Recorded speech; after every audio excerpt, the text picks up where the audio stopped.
Hi everyone, Carly from Community Legal Centres Queensland here. Thank you so much for joining today's webinar, which is called Staying Connected, Options for Resolving Disputes with Telcos. Firstly, I'd like to acknowledge the traditional owners of the land on which we're holding today's session. In Brisbane, Meanjin, they are the Turrbal and the Yagara people. We wish to pay respect to their elders, past, present and emerging, and acknowledge that these are stolen lands and that sovereignty was never ceded. As this webinar is being viewed by people throughout Queensland and Australia, we also would like to pay respect to the traditional owners throughout the country and acknowledge and extend a very warm welcome to any First Nations people who are joining us today. So today, I'm very pleased to welcome Kate and Kurt from Law Rights Community and Health Justice Partnerships team. Kate and Kurt will be talking to us about options to support vulnerable clients experiencing disputes with telcos, and that might include things like the importance of access to a mobile phone and internet connection for rough sleepers and other vulnerable people, the protections offered under the Telecommunications Consumer Protection Code regarding inappropriate contracting, the code obligations for dealing with represented customers, as well as external resolution options when negotiations fail. So as we know, access to appropriate phone and internet services is crucial for engagement with modern society, particularly for people experiencing homelessness and other forms of financial disadvantage. So I'll let Kate and Kurt tell you a little bit more about themselves when I hand over in just a moment. But firstly, I'll just do a little bit of quick housekeeping. So today's webinar is being recorded and we'll have that recording available for you to download hopefully this afternoon or tomorrow morning. The PowerPoints have been emailed out to everyone who registered as of this morning, but I did notice that some extra people had registered maybe around lunchtime. So if you'd like to download the handouts, you can do that on the GoToWebinar control panel in the handouts section. We really encourage you to ask questions as we go through the session today. Simply type your question into the question box on the control panel, and I'll bring those questions up at the end of the session to read out to our presenters. So I'll now hand over to our presenters without any further ado. So over to you, Kate and Kurt from Law Right. Thank you. Thanks, Carly. So as Carly mentioned, my name's Kurt Morosky. I'm a project officer at Law Right. I work in a lot of our law reform and service design. I'm joined by Kate Adnams, one of our solicitors. She works particularly in our partnership with Brisbane Youth Service and has a lot of clients who are vulnerable young people who have a lot of disputes and a lot of debts arising from telcos. So I think she's really well placed to give some insight into resolving those disputes. Before we get too much further, I would like to echo Carly's sentiment and acknowledge the traditional custodians of the land and waters throughout Australia and pay our respects to elders past, present and emerging. We'd also like to acknowledge that First Nations communities, particularly rural and remote Aboriginal communities, are disproportionately impacted by some behaviour from telcos that is often a little bit unscrupulous. So in today's session, we're going to be covering sort of 4 key points. We're going to be looking at the importance of access to mobile phones for rough sleepers and other people experiencing a risk of homelessness. We're going to be looking at some of the protections offered under the Telecommunications Consumer Protection Codes regarding inappropriate contracting. We're also going to be running through some of the obligations that are under those codes for when you're dealing with represented customers, and then we're going to be looking at some of your options for when those negotiations fall apart and what some of your dispute resolution sort of pathways might be. So anyone who's ever read the letters section of the Courier Mail or watched a current affair report will have encountered this sort of myth throughout the community, or this misconception that if someone has access to a mobile phone, particularly if they have access to a smartphone, that they can't be doing it rough, you know, that they can't be doing it too tough financially because they've got this fantastic piece of technology in their pockets. But that really, I think, misunderstands the role that mobile phones play in the lives of people who are experiencing extreme disadvantage, such as homelessness. Because really a smartphone is perhaps the most important single tool that a person experiencing homelessness can have at hand. So much of the modern world and modern communication is structured around technology, and we've got some icons down the bottom there to kind of give a bit of insight in there, or representation. So MyGov services, if someone's accessing Centrelink, which is really likely if they're sleeping rough or otherwise disadvantaged, you really need a stable internet connection to be able to access those types of things, access those types of government services, such as Medicare, such as Centrelink. Emergency services, 000. An experience of homelessness almost invariably leads to increased rates of crimes against the person and requirements for medical care. A 2009 ABS study found that 48% of individuals experiencing homelessness had been victims of violent crime, and really that 000 number can be the difference between life and death for a lot of our vulnerable clients. We know that people rely on their smartphones to engage with social support services such as caseworkers, social workers, community nurses, and community lawyers. And of course, people rely on their mobile phones to engage with the support networks they do have, such as friends, family, and community. So there are some stats up there on the slides from a 2014 study, some research conducted by the Australian Communications Consumer Action Network, and it found that 95% of Australians experiencing homelessness own a mobile phone, and that's a higher rate than the general population, where it's approximately 88%. And in 2014, when this study was undertaken, about 4 in 5 of those mobile phones were smartphones. We would expect in 2021 that number would significantly rise, and that the majority of people who are sleeping rough or who are extremely disadvantaged would have access to a mobile phone, and particularly a smartphone. And if you work in the sector, I'm sure that will come as no surprise to you, just how often you rely on your clients having access to their mobile phone to be able to engage with them, and also how disruptive it can be when they do lose that access. So we've got a quote here from a rough sleeper we interviewed a couple of years ago. We've given her the pseudonym Caitlin. She spoke at length to us about the fear of assault and sexual violence that she has living on the street, and really just described the phone as her lifeline. As you can see on the screen there, she said it's really the only safety that she had. Thanks, Kurt. So now that we should all have a really firm understanding of why this matter is quite so important to our clients, I thought I'd also bring it into some sort of topical headlines that have popped up recently. So I've popped some up on the screen there. The behaviour of our providers in Australia has been under the watchful eye of the ACCC recently. So some of you may have seen in the news the agreement from Telstra to pay $50 million in penalties for engaging in unconscionable conduct in remote Indigenous communities. So it was about the conduct at 5 stores in sort of the Western Australia, Northern Territory regions. And Telstra admitted that they had signed 108 Indigenous consumers up to postpaid mobile contracts, which the consumers did not understand and could not afford.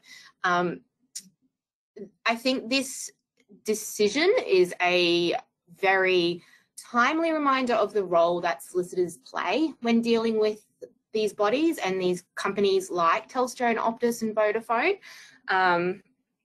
And also, I think, unfortunately, in my experience, this behaviour is not just limited to those 5 stores that were the target of the ACCC's investigation. We see it across the board for a lot of consumers, a lot of really vulnerable consumers who come to see us down at our locations and talk about not really understanding what they have signed up for, not understanding sort of accessory payment options on their phones, not understanding the terms of contracts, that they might be leasing a handset, they may not own the handset at the end of the contract period, little technical things like that as solicitors we can really become quite helpful in sitting down with the client and making sure they understand their rights. So there's a lot of kind of black letter law, I suppose, or a lot of legislative and quasi-legislative material to get through. So if you've got any questions, please pop them in the comments and we can come back to them. And I do apologise in advance for all of the sort of bulk information dump. So firstly, if you've not seen them before, there are two telecommunications consumer protections codes. There is the 2019 version, which is the most recent version, and it came about, came into action in about the 1st of August 2019. And these codes cover the conduct of a provider.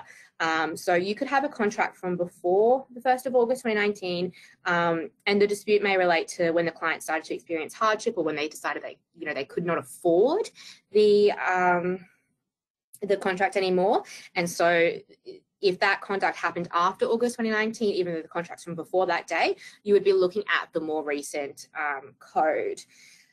Because of this, for some of the discussion, I'll refer to both the 2019 and the 2015 codes, and for some parts, I'll only refer to the 2019 code as it's likely that the previous code would be irrelevant. The previous code was launched in 2015 with an amendment in 2018. So Chapter 8 of the 2015 code came into force on the 1st of July 2018. In addition to the codes, of course, the Australian consumer law likely arises along with any breaches of the codes that exist. The questions that come up in our casework around the Australian consumer law are often around questions of misleading and deceptive conduct or unconscionable conduct, especially when we're talking about providers who knew about a client's particular vulnerability or acted to our clients, sort of disadvantage, knowing that would cause that person harm. So a really good sort of example from my casework in this was a young woman who was sold headphone accessories on her phone plan that interacted with her, did not interact with her hearing aids, and so she couldn't use them. And over the life of her contract, I think she was paying about $400 for those products. And it was really obvious to the provider that they'd essentially upsold her for a accessory option that she had no practical use of. So those little things pop up, and that's when, the Australian consumer law can be really, really helpful.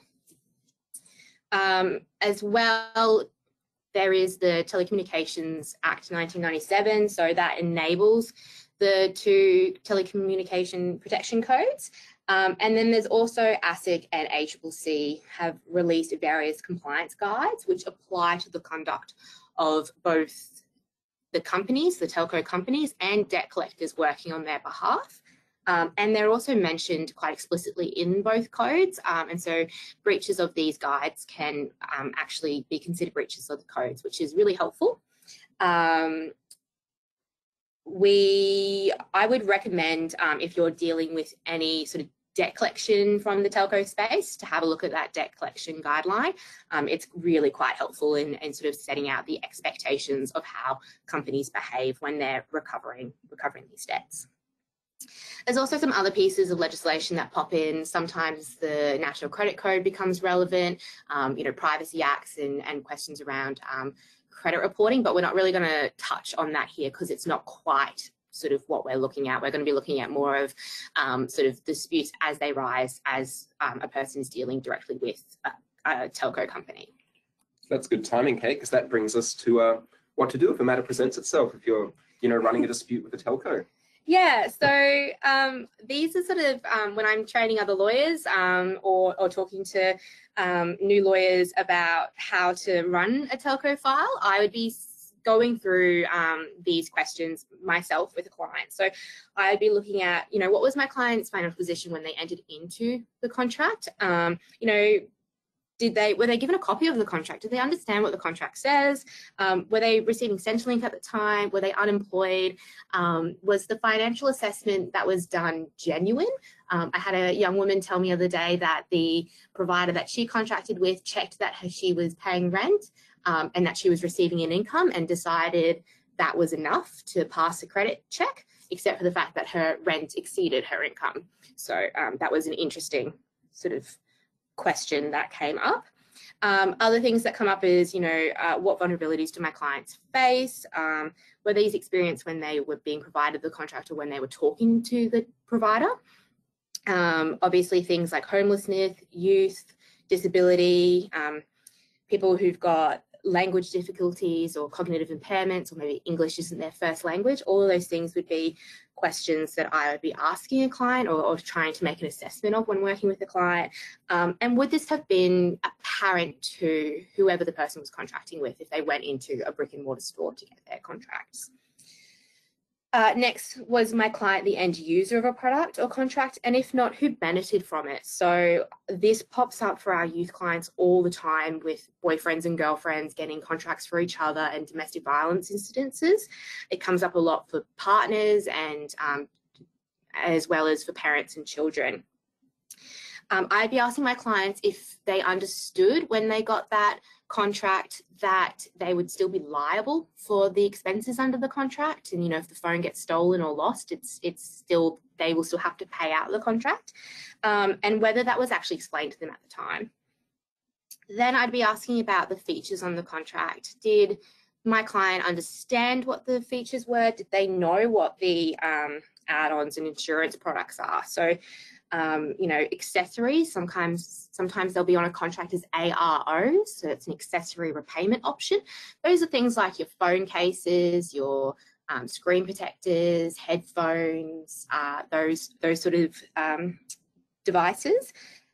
Then there's streaming plans out there for sport, for music, for Apple products, for TV streamings. They pop up on contracts quite a lot.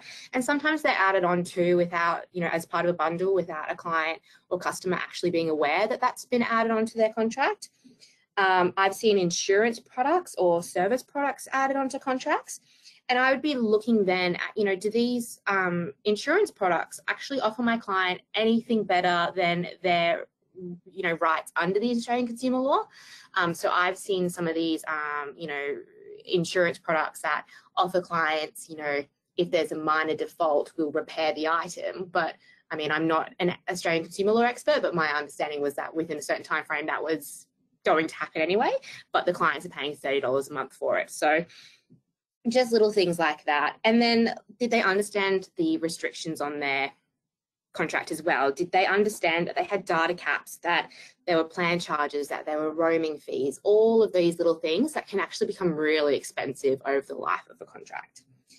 And then I'd be looking at, why is my client here now? So why can't my client afford this contract now? And how has the provider responded to this? So the codes set out some expectations for providers and how they deal with financial hardship or vulnerabilities or disadvantages as they appear during the life of a contract. And I would be having a chat with my client about, did they go to the provider and how did the provider respond to them? Because those will be really interesting questions when you're wanting to think about what their options might be. So now that you've got all those questions to think about, we're going to jump straight into what happens at the beginning of receiving a contract with a provider. So as I sort of touched on first, you need to consider the client's financial position, their vulnerabilities, and whether they were the end user of the contract. That's because both codes provide an obligation on a supplier to responsibly provide products to customers. So when we're talking about the responsible provision of telecommunication products, we're looking at things like, has a credit assessment for a postpaid service been done? So for our more newer contracts post that 1st of August 2019, I would be expecting that a provider would be, checking previous payment histories that a customer has with them. And then for new customers with contracts over $1,000, which is honestly most of your contracts these days, that provider should be checking a customer's financial capacity to pay and doing an external credit check. And when we talk about assessing, financial capacity to pay, I'd be wanting to see, at least having a conversation with the client about, did they check whether you were receiving an income or are you on a Centrelink income? Is your income part-time, full-time? Are you permanently employed? What are your sort of outgoings and in relation to your income? So as I said before, someone's rent who's exceeding their Centrelink income is probably not a satisfactory credit assessment for that provider to have completed. In the 2019 version, your clients are a little bit more protected. There's more stringent guidelines, but there is still an expectation from the previous version of the code for that kind of assessment to be done. And then in the 2019 version of the code, if the credit assessment failed, so the client was not able to afford the contract they were hoping to get, the provider must provide them with alternative options. So that's in section 6.1.2. There are some affordable phones out there. The big providers do provide quite decent contracts. They don't advertise them. You know, that puts a lot of obligation on a customer to really know what they're going in to get. And that's something that actually came through some work that Lawrite did, was that, you know, clients were failing these credit assessments, but no alternative was being offered to them, or, you know, providers weren't talking to them about maybe prepaid options if they couldn't afford a postpaid plan. So those are things that I would be looking at as well. The other thing is there are rules around clients having that liability explained to them, and I bang on about it so much because it's so important for so many of our clients. A lot of the work that we see are clients who head down to a store. Maybe mum has failed the credit assessment, so the 18-year-old who has a beautiful brand new credit history with nothing negative on there is being signed up for mum's phone, little brother's phone, her own phone, and the home broadband. Without that person actually, you know, without it being explained to them that if mum decides not to pay, that all falls on them. You know, and often, you know, young people will say to me, well, I just assumed that the provider understood that this was an agreement between mum and I. And obviously that's not how that works. And when I ask them, you know, did the provider tell you that you'd be liable for this? They will say, well, no, that discussion never happened. And in section 6.13, it's an expectation that that discussion happened with the client. Yeah, I think the other instance where we'd see that issue of sort of liability come up would be in domestic and family violence, where often the abusive partner will, you know, list various services, including phones and internet connections, in the survivor's name, which might take a number of years to disentangle. Yeah, and I think in some of our casework, we've had really successful outcomes in having providers, you know, untangle that for us and allow survivors to keep their mobile phone numbers and stay connected and remove another person's access to a contract. But it shouldn't require a solicitor to do it. And the code is quite clear on acknowledging domestic violence, especially through that ACCC Don't Take Advantage of Disadvantage guideline. Domestic violence is specifically sort of acknowledged there, and so I would be highlighting that to a provider if I had a client in that sort of circumstance. So when you get into a situation where we see when you've got a client struggling, is again when it comes to data charges. So particularly for the clients at Lawrite, we see that with people who are sleeping rough. I've looked at contracts in the past, and you can really clearly pick out the month where someone became homeless because their data charges will spike. You know, I've got clients who are in crisis accommodation and they don't have access to Wi-Fi in crisis accommodation, so they're really struggling to keep on top of their data charges. And, you know, as Kurt was discussing at the beginning of this presentation, access to MyGov to get Centrelink and Medicare is incredibly important. You know, there are really onerous obligations on our clients to report their whereabouts and things like that. Yeah, and something that I didn't mention at the start, which probably does sort of bear labouring, is that, you know, if someone is in extreme financial disadvantage and is reliant on their Centrelink benefit, being disconnected from their phone might mean that they're unable to complete their participation requirements with Centrelink, and you know, could end up, you know, very likely end up with them either missing payments or having their payments halted altogether, which you know, can be just extremely disruptive. Yeah, 100%. Data charges and spend management also comes up again in the domestic violence context. I had a client once who had a $7,000 debt to a provider, and when we spoke to her about what that was, it was an abusive boyfriend who thought her phone was the best phone to use as a hotspot for all of his gaming and options that he was doing, and she was unfortunately being lumped with that bill. So the data charges do creep up. They are never, in my experience, an indication of a client's, lavish lifestyle. They're generally very much linked to someone's experience of disadvantage. So if a provider is made aware of this hardship, they should be offering hard caps or spend management restrictions to a client. And clients also have a right to request this from their provider. So for my young woman with the $7,000 debt, she actually reached out to her provider and said, can you please put a cap on this? I can't afford it, and was refused. So under the 2015 code, it's section 6.5, which requires notifications to be sent at 50%, 85%, and 100% of a person's usage. And a provider must also make options for a customer to restrict their service if they're reaching their spending limit and unable to control it. The 2019 code is largely the same. Providers that fail to notify a customer that they're reaching the data limit within 48 hours of the data limit being reached are in breach of the code. And I would also say, looking back to that responsible provision of telecommunication products, that if you've got a client who is constantly going over a data charge, and whether I would be raising question then about whether the company is actually engaging in responsible, that responsible service, and whether they should be reaching out to that person to discuss whether there is an option then for spend management or data shaping. Going back to that $7,000 debt, that $7,000 debt didn't accrue in a month. It was over a couple of months, and we raised with the provider that our expectation was that when it became very clear that that person could not afford the charges that she was receiving, that sort of something more substantial should have been done in that circumstance. And the code does speak about this in their options for dealing with financial hardship.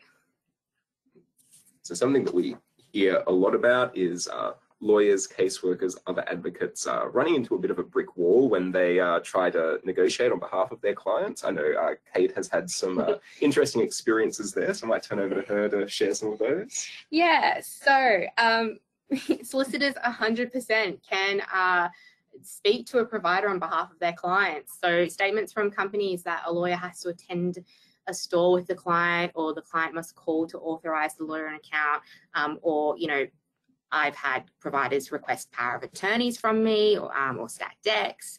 I've had a provider once tell me that I couldn't see a contract because that would be a breach of the client's confidentiality. They're just incorrect statements. Provided that you have a properly executed client authority, you should be able to sort of be listed as an authorized representative on behalf of your client. Yes, so Kurt raises that issue because I once had a 6-month dispute with a provider over whether or not we could act, and that was in a situation where a young woman had agoraphobia, so she would not leave her home. We had signed authorities, we had copies of her ID, very clearly were acting on her behalf from a community legal centre, and the provider just refused to engage with us. And we will talk about that particular case study in further detail towards the end of this presentation. But all of those sort of representations are incorrect. Customers are also entitled to access documents relating to their contracts. So they're allowed to ask for another copy of their contract. They're allowed to ask for all of their invoices to be sent out. They're allowed to even ask for interactions between themselves and the company should be keeping track of these. I think as a practical point, I've rarely seen these interactions come back to us, but it is definitely there in the code as something that should be there.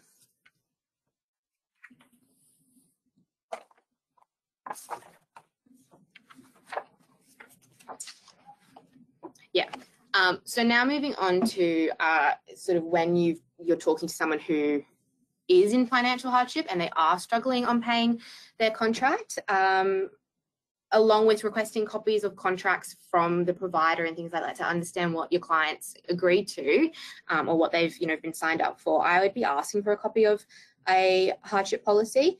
These hardship policies should be provided to you as a solicitor in a file or to a client on request, or they should be really easily found online. They must include at least 3 options from sort of either section on the slide on the screen.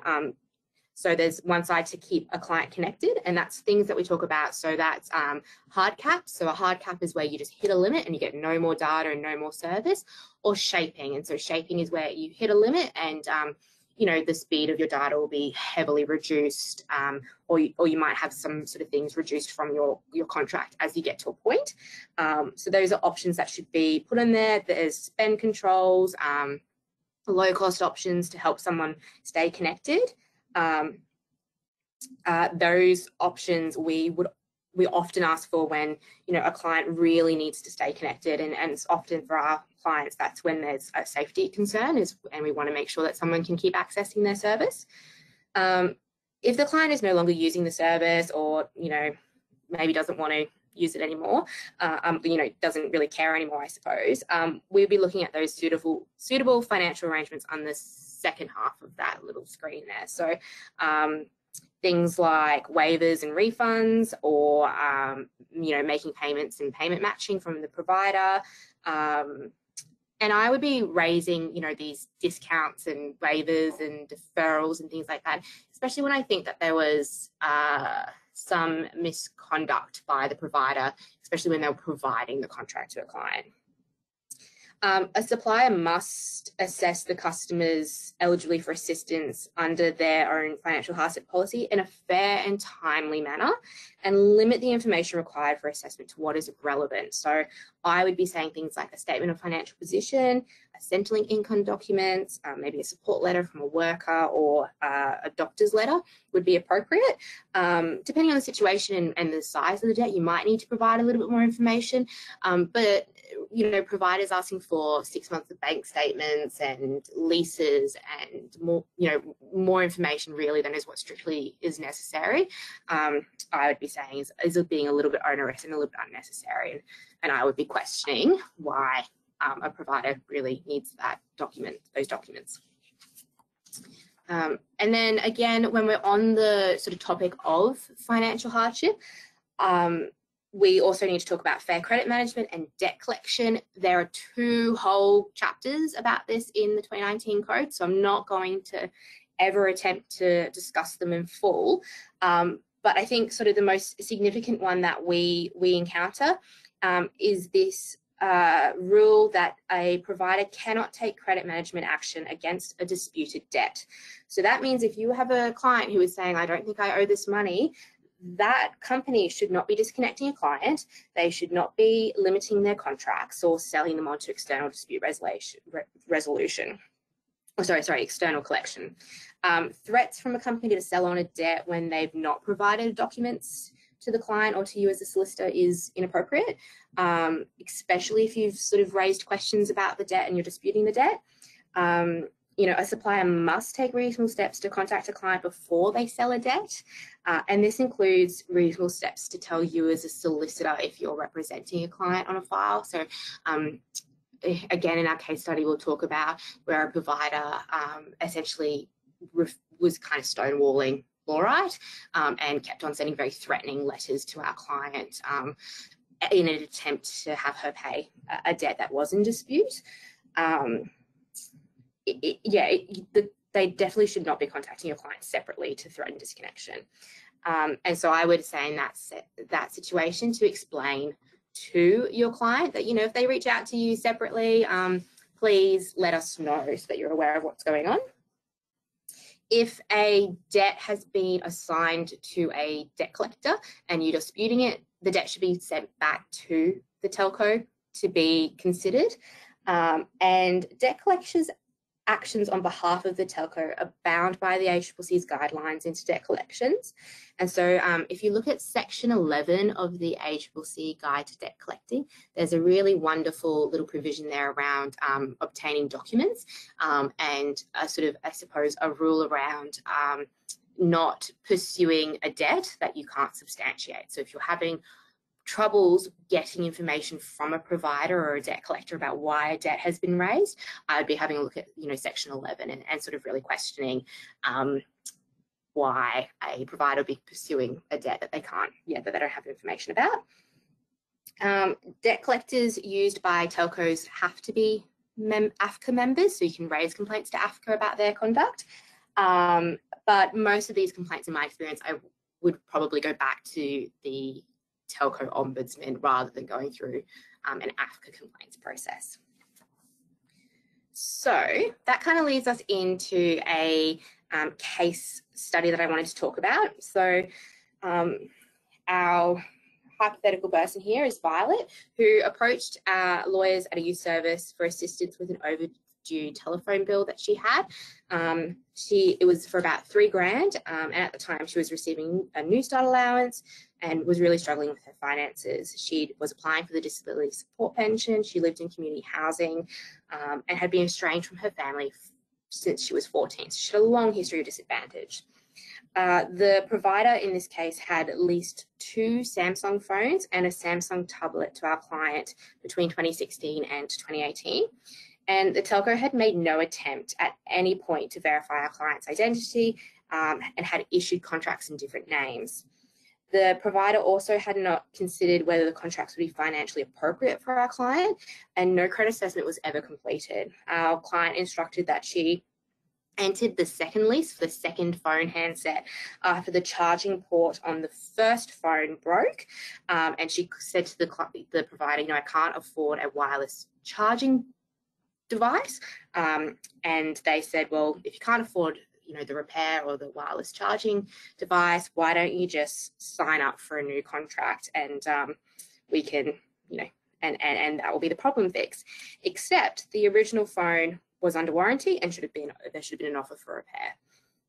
So there are a couple of breaches that came up there. So part 6.2.1 of the 2015 code for failing to take a genuine credit assessment, and then in 2016 when she got her original contract, and then again in 2018 when they failed to sort of do her credit assessment for the second contract they provided her after she was really explicit in saying she had no money. So that raised some red flags from the beginning. Then after Laurite became involved in assisting this young person, we had some concerns about the provider's behaviour when they were dealing with us. So we were told by the representative that the policy was not to access any customer information without the person physically in the store, and that our client's written authority would be refused. It was written and signed, and it was all properly done. Our client had a disability that meant she was unable to attend the store, which the telco was actually aware of, and medical information had been supplied. They still refused to accept our authority, and so we threatened at that point to make a complaint to the ombudsman, and lo and behold, our authority was accepted. The client's account, whilst Laurite was on the file and was disputing the account, was then assigned to a debt collector, and our client was being contacted directly by a law firm on behalf of the debt collector requesting payment. But we were dealing directly with the telco provider, and they were not telling us that this behaviour was going on in the background, and had not issued us any warning that they would be doing that, nor had they issued any warning to the client that they were going to be on selling. So a couple of breaches of the code there in how they behaved in sort of accepting us as authorised representatives, and then their behaviour through the debt collection and credit management steps of that debt. We wrote to the debt collector and the provider to let them know that they were in breach of their obligations under the code, as at that point we still hadn't obtained all the documents we wanted, and we said we would be considering a complaint to the ombudsman. On the same day we sent that correspondence, we received a reply with an incomplete copy of all of the information we'd requested, and the provider's lease collection activity. Again, we tried to negotiate for an appropriate resolution, but the provider would simply not come to the table with an offer that our client could afford, understanding her financial information that had been provided to them. we wrote for a waiver at that point. We wrote to the provider to request a waiver at that point, as we had concerns about breaches of the Consumer Protection Code, breaches of the Australian Consumer Law, and concerns under the National Credit Code, and their behaviour had placed our client in further financial hardship. And then the provider assigned the debt once again to a debt collection company. Over the Christmas break, I will add to, which was really enjoyable for me coming back from leave. We then commenced making an ombudsman complaint.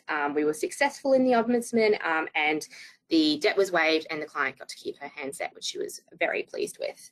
So that is a really good example of all of the sort of ways along the resolution of a matter that you can run into issues, and where the code can sort of pick up some of that behaviour. And that's why we sort of talk about things around authorised representatives and access to documents and you know, financial hardship and spend management controls, because for that one young woman, essentially every provision of the code that discussed those points was breached, and we were able to in the end have a really wonderful outcome for her, but it was a very, very stressful situation for a lot of people who were involved in that. But it brings us to talking about the ombudsman. So this is probably the really kind of meaty bit for resolutions for these disputes. So the ombudsman is an independent external dispute resolution service. Along with mediating and conciliating disputes, they can also publish data about the industry and the complaints made. My understanding as well is that there is no costs to a consumer in making an ombudsman complaint. The costs are borne by the provider, which means that they're usually a little bit more willing to come to the table with better resolutions than they might be before you get to the ombudsman stage. The process for making a complaint is really straightforward. You lodge your complaint online along with your supporting submissions and documentation, and then you're contacted by a senior member of the provider within 10 days offering a resolution. If this fails, you then go through a conciliation process with the ombudsman. You're assigned a case manager who can discuss the complaint with you on the phone and assess your options and what options you have to resolve the matter. And then failing this, the ombudsman can make investigations and go to a final decision. There are some really relevant decisions that have been published, which are really, really helpful, which we'll talk about in a minute. But before we get there, I just wanted to note that complaints to the ombudsman should be about problems which occurred in the last 2 years, or that the customer became aware of in the last 2 years. There is the expectation that you try and raise it with your provider first. You can't kind of be like, oh, I just can't afford this contract, I'm going straight to the ombudsman. You should try and deal with your provider first. And the ombudsman may be able to assist with complaints that are up to 6 years old, depending on the reason for delay, which is also quite helpful as well. And then, sort of, as I said before, complaints can be lodged online. It's a really straightforward process. It is something that, you know, if you're advising a client to do and not representing a client, that's something that they can often, I find a lot of clients are capable of doing it themselves if they do have the computer literacy to do the complaints process. And then decisions are also published. So I put a really relevant one up there from 2019, and that decision concerned the conduct of a provider when providing 3 successive contracts to a consumer who could not afford them. And the ombudsman made a decision in that one that the customer, the customer should be refunded and waived of an outstanding debt that accrued at that point. But it's a really good decision because it really discusses, the ombudsman's really considered what their expectations are when a provider is offering multiple contracts to someone in financial hardship. So would encourage you to have a look at that one if you're interested. So we've covered a great swath of territory this afternoon, ranging from some of the kind of social and cultural issues around homelessness and mobile phones, through to covering 2 different consumer codes, through to advice on casework and then external dispute resolution. So it really has been a lot of territory, and we haven't been able to do it all justice. I would say that if you'd like some more information, feel free to reach out to us at LawRight. You know, either speak to Kate or myself or anyone else from our team. I'd also point you towards some resources here. The Homelessness and Connected report by ACAN. A lot of our stats from earlier in the piece came from that. The Communications Alliance TCP code obviously contains all, you know, great detail about everything Kate spoke about, and also their assisting customers experiencing domestic and family violence guideline. And I'd also throw in there the Don't Take Advantage of Disadvantage guideline, which particularly speaks to disability and disadvantage. If you need links to any of these or copies of any of these, do feel free to give us a call or an email. I'm sure that Carly will make our contact details publicized. But aside from that, that's it for the afternoon. Thank you for tuning in. Thank you so much, Kurt and Kate. A lot of information there, but hopefully really useful information for when our viewers are working with clients in these situations. A few questions have come through, as well as a few people sharing stories of some of the, you know, just horrendous clients' experiences with telcos. So I might try and, we've got about 10 minutes, so I think we'll be able to at least chat through some of those, if you don't mind. So the first one, I'll start with an easy question from Bill. How do we get a copy of the credit assessment from the telco? Good question, Bill.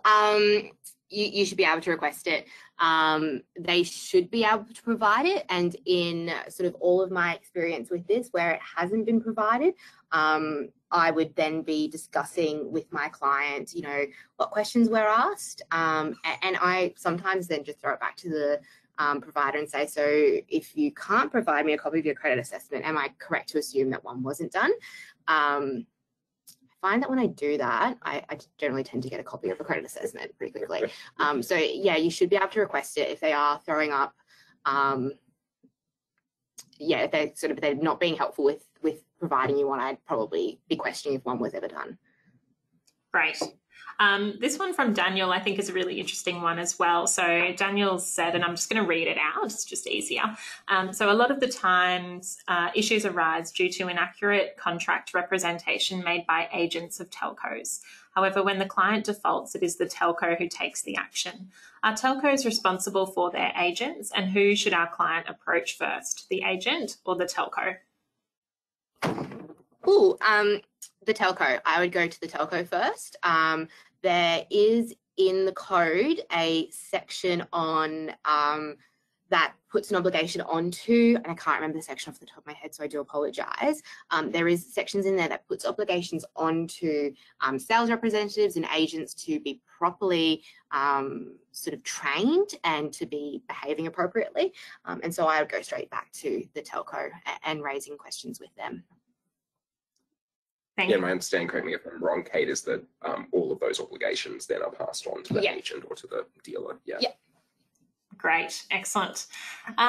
Another person's mentioned that they had clients on Centrelink who had up to 4 different plans at the same time, and they're just curious about why is this able to happen?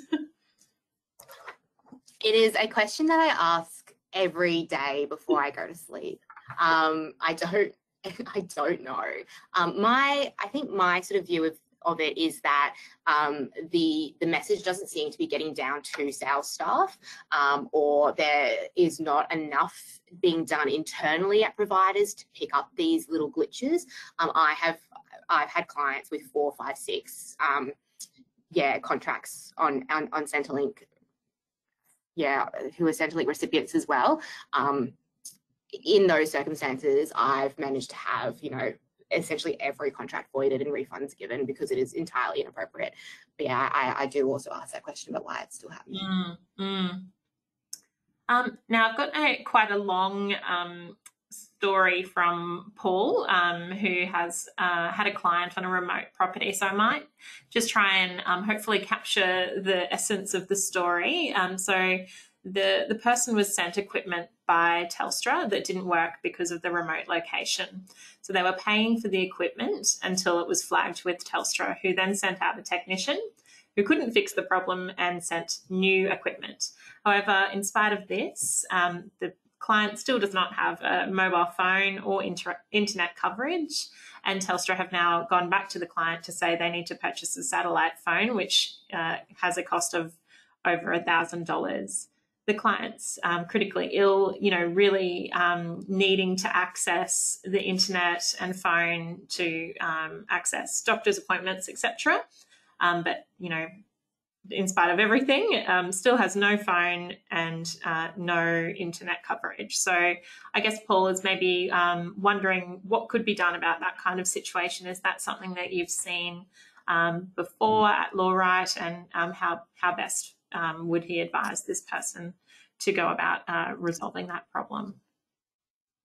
Yeah, that's a really hard one. I personally haven't had the remote issue come up. I've had the issue of devices not working and people being charged, and every single time I would be requesting either a hold on the account until the device is working. So that's for our clients, who have internet issues. I would be saying you're not charging a client for internet they can't access, or refunds for the time that it isn't accessible. I wouldn't actually know what the resolution would be for someone on a remote property where the only access is a satellite phone. My understanding is Telstra is the broad provider in Australia, and so unfortunately for that person, if Telstra is not able to reach the network, I'm not sure if there is much more that they can do practically. What are your thoughts, Kurt? No, very much in keeping with yours, Kate. Yeah, my understanding is that options are very limited in remote parts of Australia, and that's what kind of allows Telstra to operate the way that it does. So sorry we didn't have much guidance there, Paul, but sorry that your client's having to deal with this. Yeah, and it was one of the things that popped up in that big fine that came up for Telstra, was that Telstra was aware that some of the products that they were selling were to people in communities that didn't have reception. And so, yeah, if Telstra is still trying to pursue any of those previous charges, I would be questioning that myself. Mm-hmm. All right, that's actually all the questions that have come through. So we've finished a bit early. Are there any last points you would like to make to sum up today's session? And also last call for any questions that anyone has that they would like to ask Kate and Kurt while we've got them. And I'll hand back over to you. Yeah, thanks, Carly. Something that we touched on briefly but didn't mention is that these services should be appropriate to a person who's living with disability, and that if a customer living with disability approaches the telco, they should take steps to find services and products that are suitable for them and that meet their needs. If any of you work in the disability space, there was an ACAN report put out in 2017, their Disability Mystery Shopping Report, which found that across the board, telcos were not meeting their obligations there. It's probably not the most optimistic or positive note to end on, but if you do work in the disability space, I'd really encourage you to check out that report. And if you are having any disputes with telcos, please reach out to Lawright or your local friendly community legal centre for help. Fantastic. Thank you so much. And on that note, I will close off today's session. So again, on behalf of everyone who's joined us today, thank you so much to Kate and Kurt from Lawright for sharing your expertise with us this afternoon. When this webinar ends, there will be a short survey that will pop up on the screen. So please do fill that in. It's really helpful for us and for the presenters to be able to continually improve our webinar program. And we are really excited for you to join us for our next webinar, which is happening next week. So I'll say goodbye for now, and thank you again to everyone for joining in today, and I'll see you next time.